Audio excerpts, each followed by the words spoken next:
hello and welcome. Find a comfortable position. Let your eyes close. Or simply rest them on the screen. There is nothing you need to do. Nowhere you need to be. You are here, in this moment safe and ready to drift. Tonight, we are not going to a warm beach or a peaceful forest. We are traveling to a place of cold, of memory, and of concrete. High atop a remote, wind-scarred peak in the Balkan mountains of Bulgaria sits a monument. To the locals it is the flying saucer. To the world it is a ghost. A massive disc of concrete and steel 14 stories high, resting on the mountain like a crashed vessel from another world. Its skin is gray and scarred. Its windows are shattered teeth. A single, colossal tower rises beside it. A concrete torch bearing a fading red star. This is Buzludzha. It is a monument to an idea, a temple built to celebrate a future that never arrived. And for the last 3 decades, it has been left to die. The wind is the only voice here now. It shrieks through the empty halls, carrying snow and ice into the heart of the building inside. What was once a grand auditorium, a circular chamber of crimson mosaic and marble, is now a ruin. The roof is collapsing, water freezes on the walls, the faces of Marx, Engels, and Lenin, once celebrated in millions of tiny mosaic tiles, now stare blankly, their features erased by time and vandalism. This is not just an abandoned building. It is the corpse of an ideology. But how did this magnificent, terrifying structure come to be? How does a dream so powerful it can move a mountain turn into a nightmare, and then into a ghost? To understand the ghost, we must first understand the dream. Our story begins not in the 1980s, but a century earlier, in this very same mountain pass.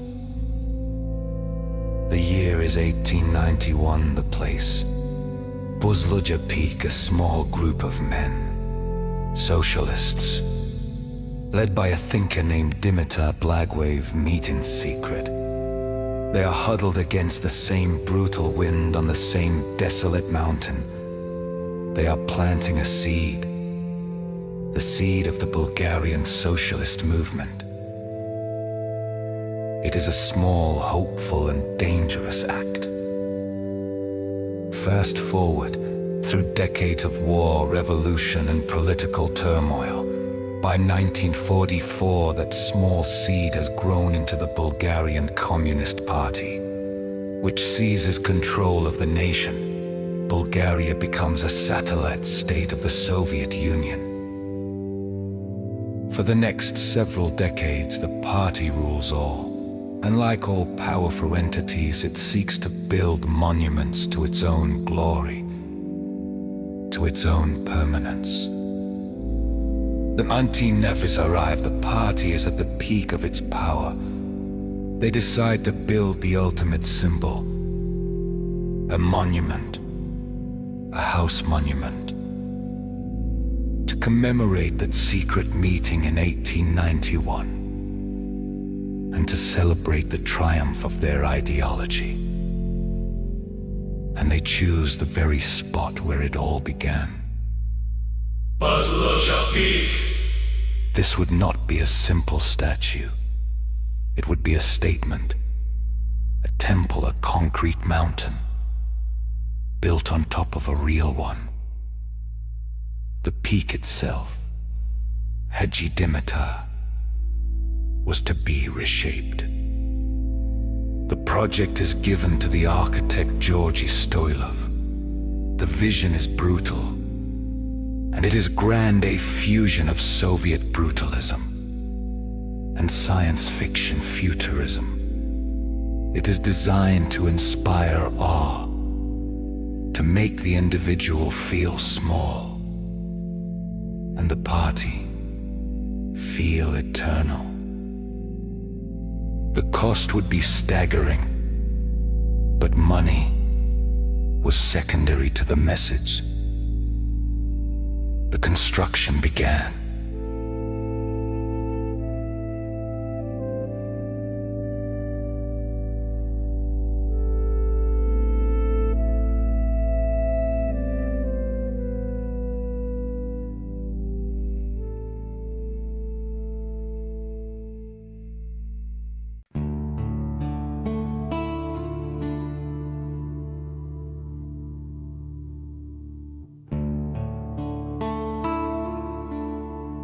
Building Buzludzha was not just construction. It was an act of war against nature. The peak itself, standing over 400 meters high, was in the way. Using tons of dynamite, the builders, many of them soldiers from the Bulgarian army, blasted the mountaintop. They lowered its height by 9 meters, creating a stable foundation of solid rock. The wind, the ice, the snow made work impossible for much of the year. This is one of the harshest climates in the Balkans, but the project was driven by ideological fervor. It was, officially, a voluntary project. Over 6,000 volunteers, soldiers, artists, and workers were brought to this desolate peak. They worked in brutal conditions. The state called it a contribution to the nation. A patriotic duty school children across Bulgaria collected money, donating their pocket change to help fund the monument. Over 16 million leva were raised, a colossal sum. But the real cost was in human effort. Imagine the sound of explosions echoing through the valleys, the grinding of machinery, the shouts of men in the biting cold. They are building a fortress, a temple to an idea that claims to be the future. For 7 years, this remote mountain was a hive of activity. They poured over 70,000 tons of concrete. They hauled 500 tons of reinforced steel up the winding mountain roads. The structure itself is an engineering marvel. The main dome, the saucer, is a masterpiece of complex, brutalist design. And beside it, the tower rising 70 meters into the sky, a concrete pylon designed to hold 2 colossal ruby-red glass stars, each star 12 meters wide, the largest stars of their kind ever built in the Soviet world. They were designed to be lit from within, to be a beacon, a red sun, visible for miles, shining across the valleys, a constant reminder of the party's presence. Inside, the dream was even more elaborate. The nation's finest artists and sculptors were commissioned.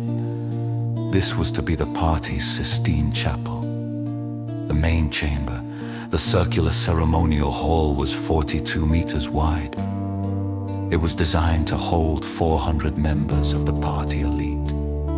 The walls and the ceiling were covered in mosaics, over 550 square meters of mosaics. Millions of tiny colored glass and stone tiles, meticulously placed by hand. These were not abstract patterns. These were the faces of the faith. A giant mosaic of Dimitar Blagwave, the founder, looked on the other side. The icons of the international movement, Marx, Engels, and Lenin, their faces, larger than life, stared down at the assembly. Around the chamber, a circular mural depicted the struggle of the party, the workers, the soldiers, the farmers marching towards a bright industrial communist future. Even the entrance was designed for propaganda. Long, wide corridors were lined with white marble. The walls were covered in more mosaics, depicting Bulgaria's past, its struggles against the Ottomans, its path to socialism. Everything, every single detail was designed to tell one story. The story of inevitability, the story that the past was a long, dark struggle, and the present and the future belonged to the party. It was a statement of permanence. This concrete fortress was built to last for eternity. In 1981, after 7 long years of construction, the monument was finally open.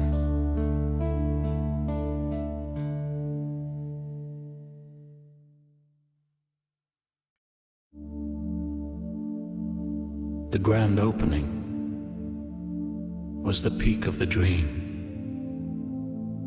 August 23rd, 1981, the 90th anniversary of that secret meeting. Todor Zhivkov, the longtime leader of communist Bulgaria, stood before the crowds. The party elite were all there. The volunteers, the soldiers, the artists. The red stars on the tower were lit their crimson glow, cut through the mountain fog. The doors were opened. Imagine walking into that space for the first time. You would pass through bronze doors into the long marble-clad corridors. The air is still the only sound, is the echo of your own footsteps on the marble. You move into the main ceremonial hall. You look up. The ceiling is a dome, and in its center, a hammer and sickle, surrounded by a quote from the Communist Manifesto: "Proletarians of all countries, unite." The light is dim, the walls are covered in rich, red velvet. The mosaics gleam, the sheer scale of the place is overwhelming. This is the message. This is power. For 8 years, Buzludzha served its purpose. It was a shrine, it was a site of pilgrimage. The party held its most important ceremonies here. New members were inducted, anniversaries were celebrated. It was the heart of the Bulgarian Communist Party, a physical manifestation of its soul. Tourists and worthy citizens were brought up the mountain to gaze in awe, to be reminded of the party's strength. It was a palace in the clouds, a symbol of an empire that seemed unshakable. But the foundations of that empire were already cracking. The 1980s were not the 1970s. The Soviet economy was beginning to strain. The bright future promised by the mosaics was looking less certain. The maintenance of this massive, remote structure was astronomically expensive. Heating this cavernous concrete shell in the middle of a frozen mountain pass was a logistical nightmare. The red stars on the tower consumed an enormous amount of electricity. The building was already becoming a burden. But it was a burden the party had to bear. It was their greatest symbol. To let it fail would be to admit failure. And then the world changed. It happened with a speed that no one inside this concrete fortress could have ever predicted. The year is 1989. The Berlin Wall falls, a wave of revolution, of change sweeps across Eastern Europe. The Iron Curtain, which had seemed so permanent, is tearing apart. In Bulgaria, the pressure is unbearable. Todor Zhivkov, the man who opened Buzludzha, is forced to resign after 35 years in power. The Communist Party, the very entity this monument was built to glorify, begins to dissolve. It rebrands itself as the Bulgarian Socialist Party, trying to adapt, trying to survive. But the magic is gone. The faith is broken. In 1990, the new struggling government has no money and no political will to maintain this colossal, expensive, and now deeply controversial symbol of the past. The house monument of the Bulgarian Communist Party is officially closed. The doors are locked, the power is cut. The great red stars on the tower go dark, and the ghost is born.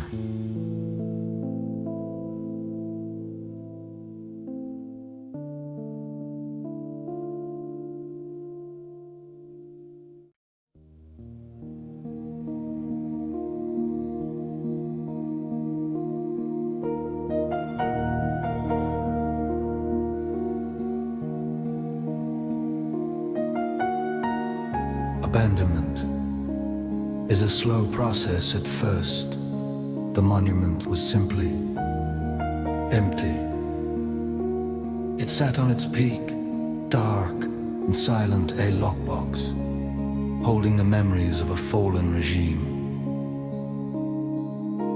The state, in the chaotic 1990s, transferred ownership of the monument from the former Communist Party to the new state. But the state had no use for it and no money to protect it. It was an orphan, and like any unprotected, valuable property, it became a target. The stripping began almost immediately.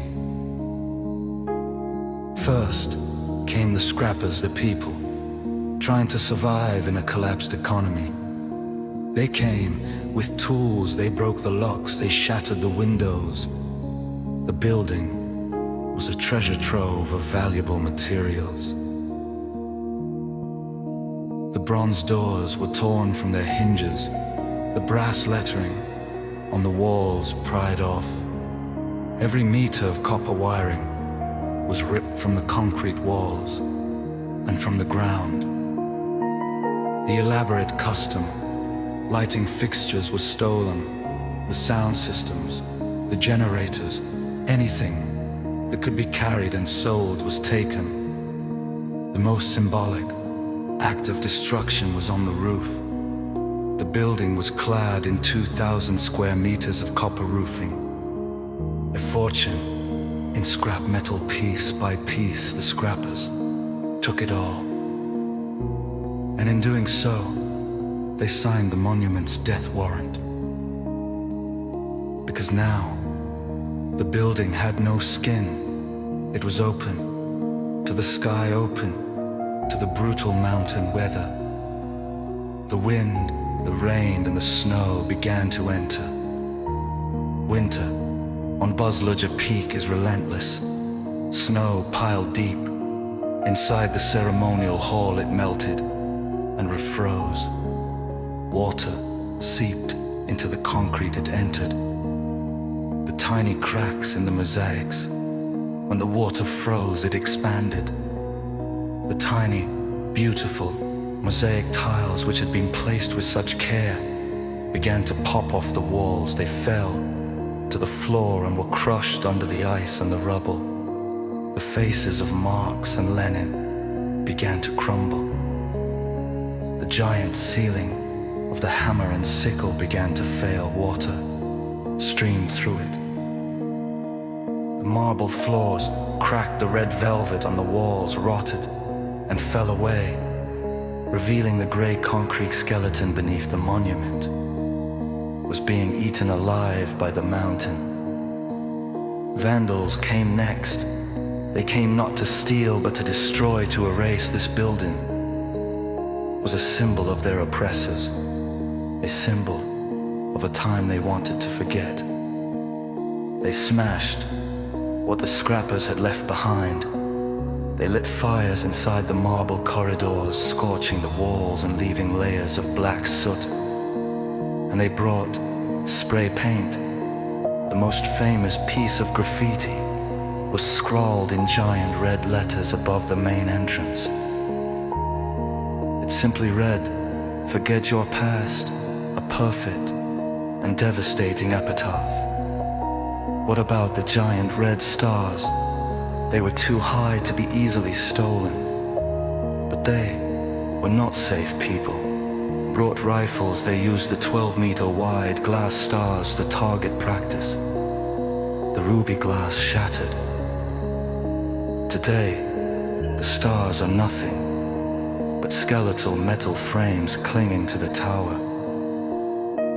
The monument was no longer a house. It was a carcass picked clean by scavengers and weathered by the elements. In less than a decade, the eternal monument was an empty, hollow ruin.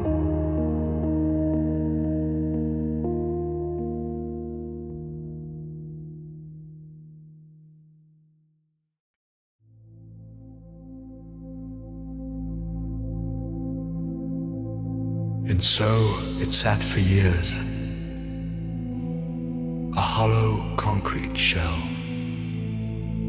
The world largely forgot about it. It was just another piece of communist debris left behind by the tide of history. But then something new began to happen. A new generation who had not lived under the regime began to find this strange concrete saucer. Urban explorers, photographers, and adventurers. They came seeking the thrill of entering a forbidden place, a place that felt like a set from a science fiction movie. They bypassed the failing no-entry signs. They found the small hidden holes in the concrete where scrappers had broken through. And they went inside.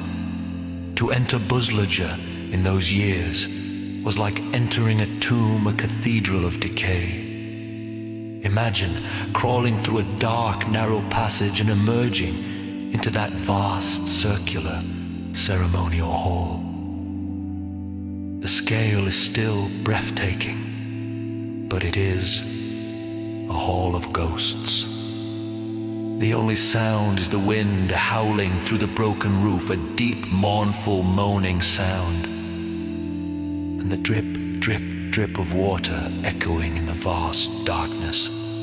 Sunlight streams in through the holes in the ceiling, creating spotlights on the ruined floor.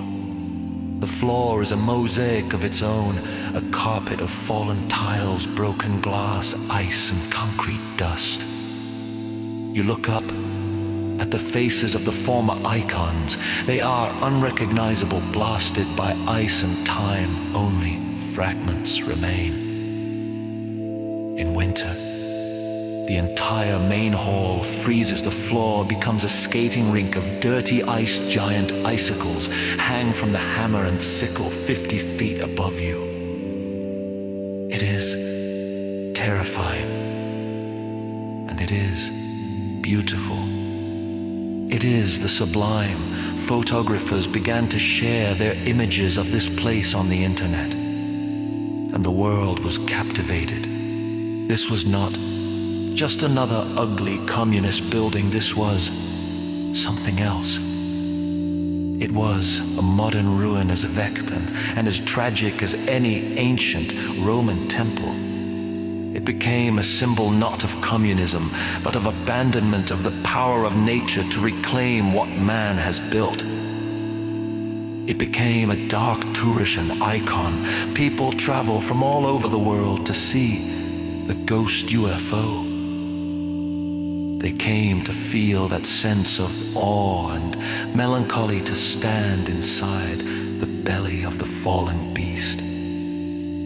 The building had a new life, a life its builders could never have imagined.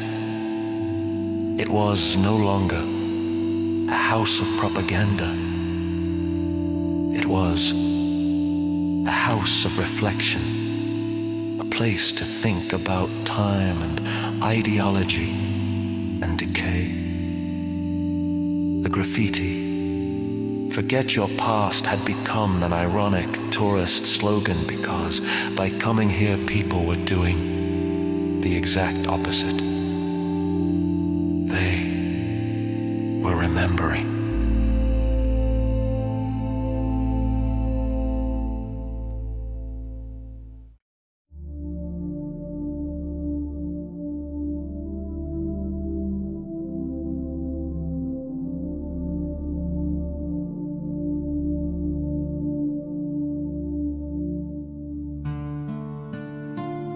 This new, dark fame presented a problem. The building was and is incredibly dangerous. The concrete is failing rebar hangs from the ceiling. The risk of collapse is very real. The Bulgarian government was forced to act not to restore it, but to seal it. They posted guards, they welded metal sheets over the entrances, they tried to make it impenetrable. But the ghost cannot be so easily contained. Explorers still find ways in. And now a new debate rages. What is to be done with Buzludzha? There are those who want it demolished. They see it as a painful and ugly reminder of a dark period in their history, a scar on the mountain that should be erased. There are others who want it restored not to its communist glory, but as a historical artifact, as a museum of the 20th century. They argue that to forget your past is a mistake, that this monument, good or bad, is part of their history, part of their story. And then there are those who want to preserve it exactly as it is, as a ruin. They want to stabilize the structure, to make it safe to enter, but to leave the decay, to leave the ice, the graffiti, the broken stars, to preserve the ghost itself. For now, Buzludzha remains in limbo. A preservation project led by conservationists and engineers from across Europe has begun. The slow, painstaking work of trying to save the mosaics. They are racing against time and the mountain wind. But the ultimate fate of the structure is unknown. And so, it waits. It waits on its desolate peak, a concrete ship wrecked on a mountaintop. It is a monument to a future that failed. It is a monument to decay. And perhaps it is a monument to memory itself, a reminder that nothing, no matter how powerful, how permanent it seems, nothing lasts forever. Not empires, not ideologies, not even the stars. Good night.